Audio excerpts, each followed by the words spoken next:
दोस्तों, psychological counselling में आज एक बात करते हैं कि एक परिवार है जहाँ पर पति जो है, उनकी वाइफ का कहना है कि he is a very difficult person, he is very difficult to deal with him.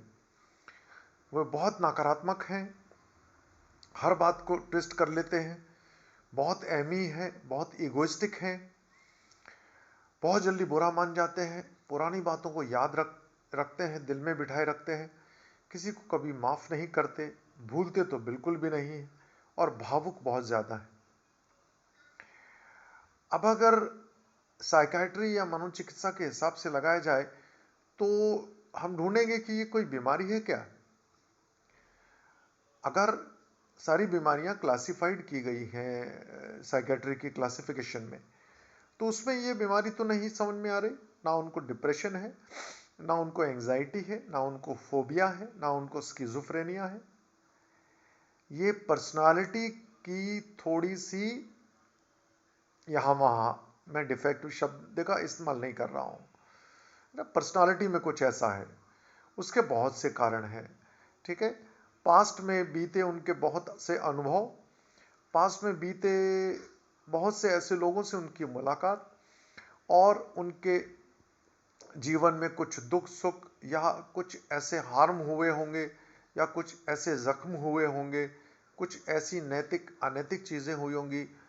फिर वही बात आ जाती है कि इसको डिगिंग करना पड़ेगी, खोदना पड़ेगा, इसका विश्लेषण करना पड़ेगा, बैठना पड़ेगा। इसलिए काउंसलर को जो है एक बहुत अच्छा लिसनर होना चाहिए। और काउंसलर जो है वो आमतौर पर कोशिश करता है कि एक टॉक थेरेपी दी जाए, यानी आपकी बात सुनी जाए, फिर अपनी बात कही जाए, फिर आपकी बात सुनी जाए।